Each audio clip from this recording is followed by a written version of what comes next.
So basically, the government conspired to kill a goat. I mean, that's insane. Well, I mean, I think it's not even just that because it's several layers. We have law enforcement, we have the local fair officials who run the state district fair. And then we have Gavin Newsom's appointee to the California Department of Food and Agriculture weighing in on this matter, which was why we deposed him.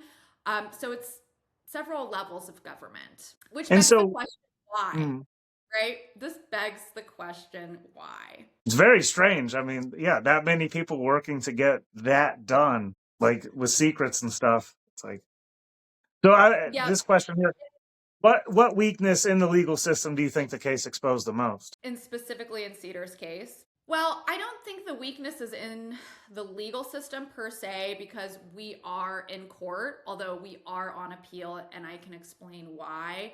I think the biggest weakness that we're seeing here is that the government is administering a kids club where not only are children forced to kill an animal, but they cannot peaceably leave with their animal and simply pay any money damages.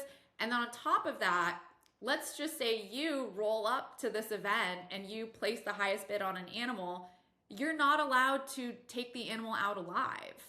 And so this this whole process really needs to adapt to 2026.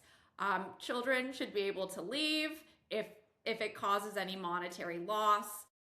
That can be dealt with. And on the other side of it, if you're buying an animal out of this program, you can elect whether to buy meat or the live animal. I mean, it makes sense.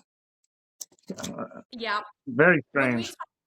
when we talk about the shortcoming legally, like I said, we settled with the law enforcement and we're proceeding against the state fair officials. Those were the individuals threatening the mom with a felony. Those were the individuals who ultimately held Cedar for weeks and killed him. The judge found that qualified immunity applied here. In other words, that what happened was reasonable. And so this really is a shortcoming because qualified immunity might make sense. Imagine a police officer is making a split second life or death choice based on circumstances that are putting him or her in imminent danger, right? That's one thing. But here we have state government officials who had weeks to figure out the appropriate course of action. They had an email from the mom saying, "This is our go. We're going to get a lawyer." And so what they did here, especially when they're text messaging how it's going to stay a secret, was done maliciously.